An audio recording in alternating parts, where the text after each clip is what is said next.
Salam Namaste, thank you so much for clicking on this video. As always, welcome to Reaction Check. Some of you have requested to watch this video a lot. I received a lot of messages from you guys. They said watch this video because this is the best response an Indian has given to the British after partition, after like 70 years.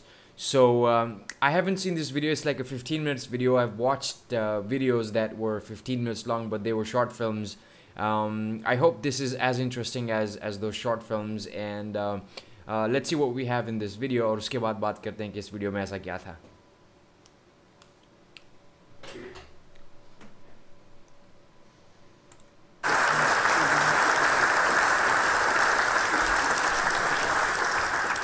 Madam President, and gentlemen, ladies of the House,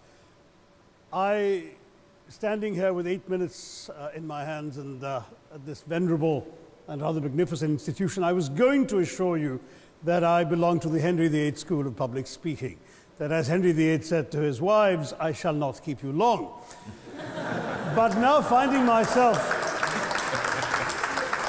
the 7th speaker out of 8 in what must already seem a rather long evening to you, I rather feel like Henry VIII's last wife. I more or less know what's expected of me, but I'm not sure how to do it any differently. Perhaps what I should do is really try and pay attention to the arguments that were advanced by the opposition today. We had, for example, Sir Richard Ottaway suggesting, challenging the very idea that it could be argued that the economic situation of the colonies was actually worsened by the experience of British colonialism. Well, I stand to offer you the Indian example, Sir Richard. India's share of the world economy when Britain arrived on its shores was 23%. By the time the British left, it was down to below 4%. Why? Simply because India had been governed for the benefit of Britain. Britain's rise for 200 years was financed by its depredations in India. In fact, Britain's industrial revolution was actually premised upon the deindustrialization of India. The handloom weavers, for example, famed across the world, whose products were exported around the world, Britain came right in. There were actually these weavers making fine muslin, light as woven air, it was said. And Britain came right in, smashed their thumbs, broke their looms, imposed tariffs and duties on their cloth and products, and started, of course, taking the raw materials from India and shipping back manufactured cloth, flooding the world's markets with what became the products of the dark and satanic mills of Victorian England.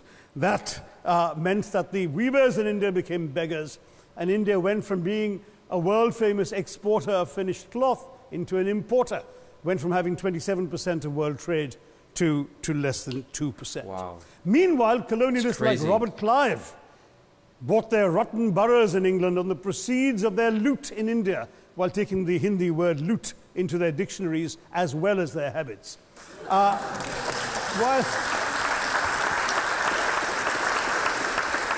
And the British had the gall to call him Clive of India, as if he belonged to the country, when all he really did was to ensure that much of the country belonged to him.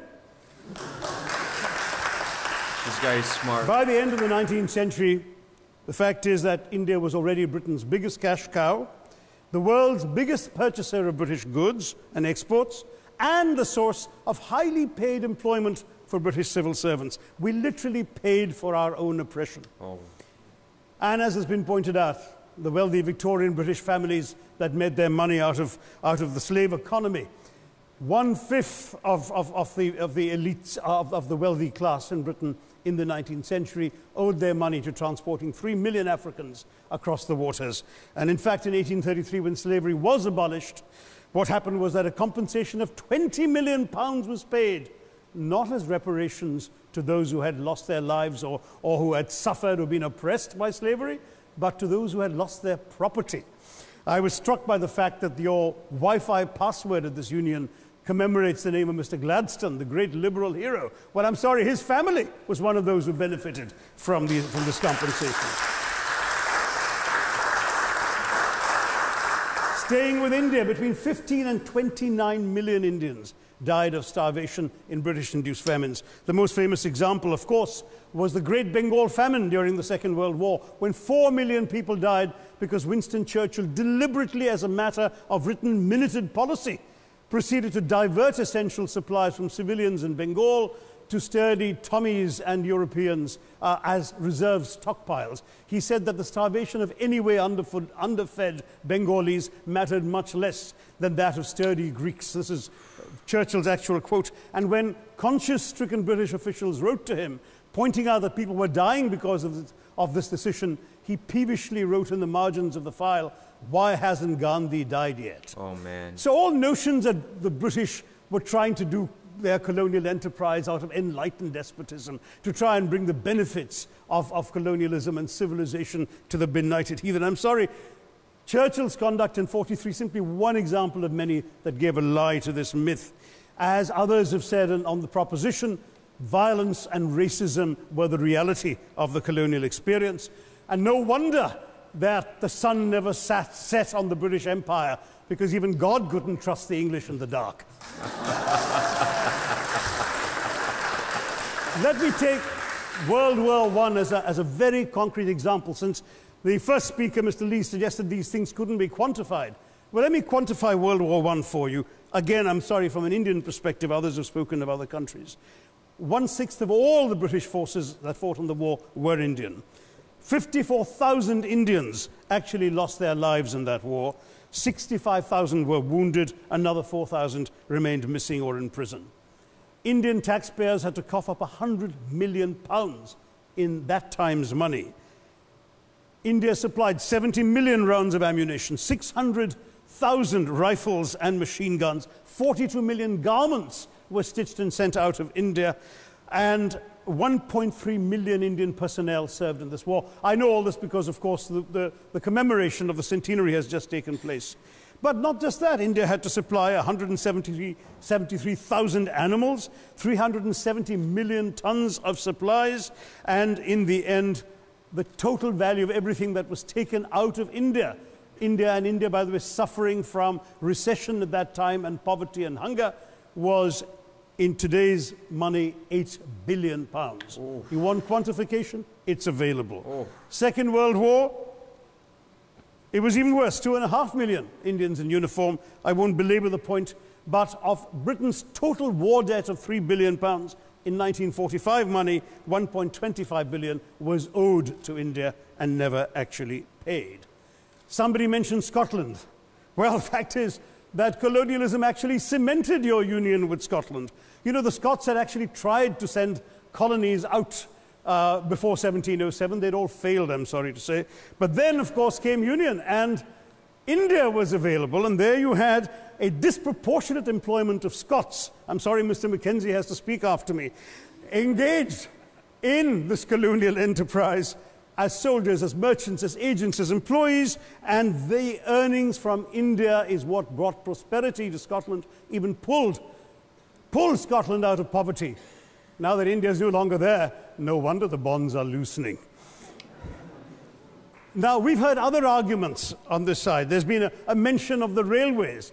Well, let me tell you, first of all, as my colleague, the Jamaican High Commissioner, has pointed out, railways and roads were really built to serve British interests and not those of the local people. Very true. But I might add that many countries have built railways and roads without having had to be colonized in order to do so.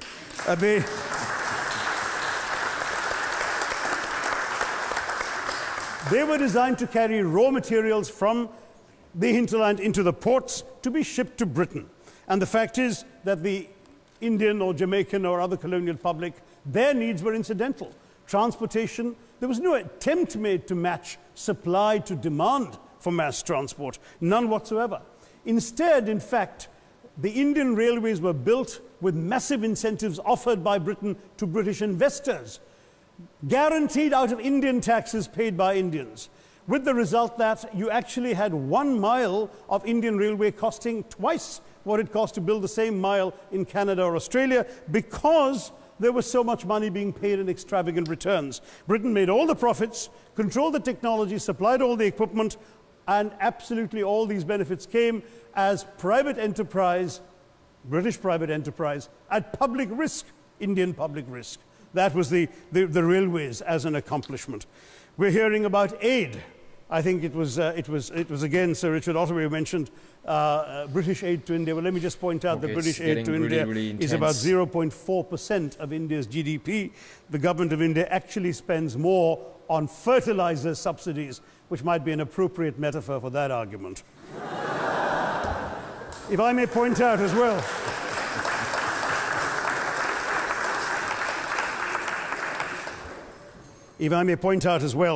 that that as my fellow speakers from the proposition have pointed out, there have been incidents of racial violence, of loot, of massacres, of bloodshed, of transportation, in India's case, even of one of our last Mughal emperor.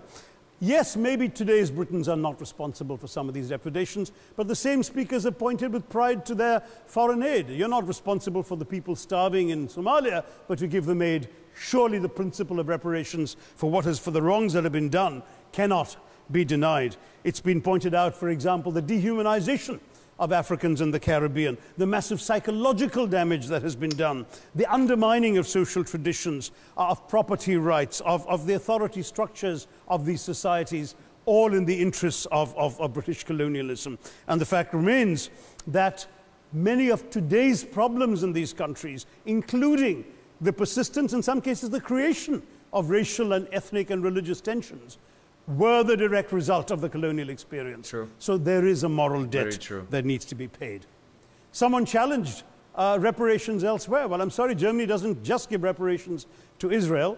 It also gave reparations to Poland. Perhaps some of the speakers here are too young to remember the dramatic picture of Chancellor Willy Brandt on his knees in the Warsaw Ghetto in 1970. And there are other examples. There is Italy's reparations to Libya. There's Japan's to Korea.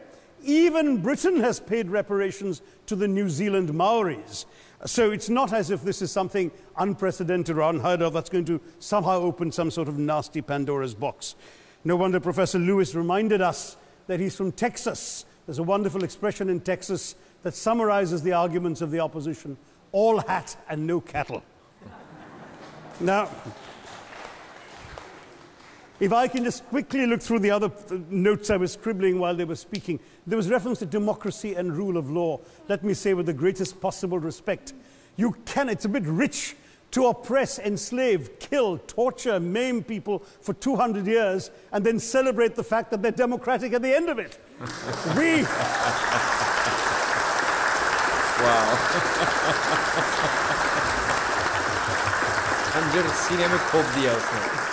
We were denied democracy, sir. We had to snatch it, seize it from you. With the greatest reluctance, it was conceded in India's case after 150 years of British rule, and that too with limited franchise. Yes, indeed, ma'am. The opposition spoke quite highly of Greek and Athenian democracy on which the West should pride itself, and spoke of liberty and equality in that same name. The Athenian democracy was only functioning because of the slave society on which it was built. That's the nature of colonization. All right, I don't think that needs contradiction, not from me at any rate. But if I may just point out, I think the argument made by a couple of the speakers, the first speaker, Mr. Lee in particular, conceded all the evil atrocities of colonialism, but essentially suggested that reparations won't really help. They won't help the right people. They'll be used as a propaganda tool. They'll embolden people like Mr. Mugabe. It's always nice how in the old days, you know, I'm sorry to say that the people of the Caribbean used to frighten their children into behaving and sleeping by saying Sir Francis Drake would come after them. That was a legacy of that. Now it's Mugabe will be there. So this is the new sort of Sir Francis Drake of our times.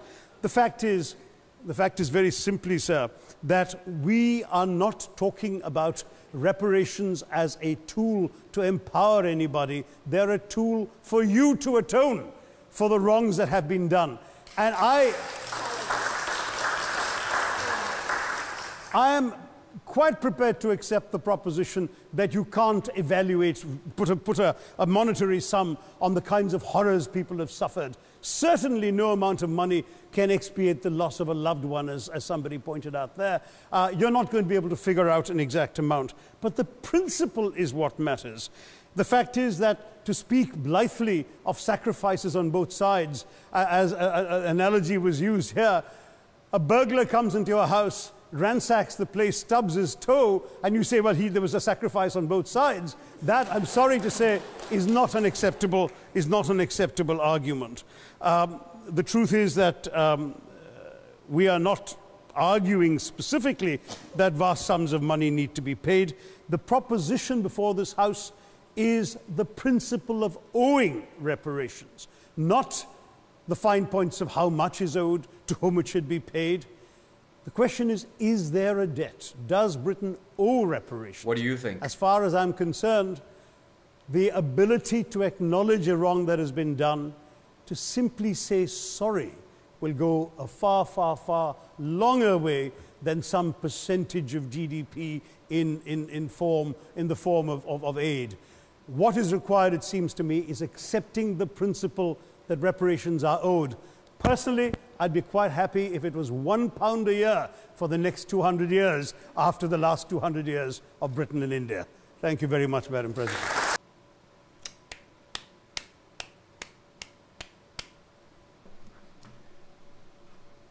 Okay, so this Dr. Shashi Tharoor is a very intelligent man, and wow, I became a fan of this guy. Whatever he said makes absolute sense, and I mean, that's no wonder you guys have shared this video with me. There's nothing that I would like to, like contradict or say anything. Whatever he said is absolutely correct, and a lot of problems occurred in this subcontinent after the Britishers left. There was a lot of religious violence going on. There was a lot of division. Countries got divided. Bangladesh, Pakistan, India was split into a lot of different countries, and a lot of problems occurred, and we are still suffering from those things. Like, it's been 70 years. We are still fighting on land. We are still fighting on religion. We are still fighting on the color of our skin, Gora, Kala, Musliman, Hindu, Christian, Isai. We're still fighting on that. I mean, it's about time that we learn that these things don't matter as much as they did a few hundred years ago. Things have changed. People have changed. It's a new generation, new people. And I hope through people like Dr. Shashi Tharoor, this message can be spread across the universe, across the world, to make our next future generation a bit more tolerant and a bit more understanding of each other, and have a little bit of brotherhood and go ahead with it. I don't know, these are just my thoughts. I really loved the video. I absolutely loved it. I mean, I would love for you to actually put it in the comment section, like, what do you guys think about the partition, or what do you guys think that the Britishers have done. British are very proud people.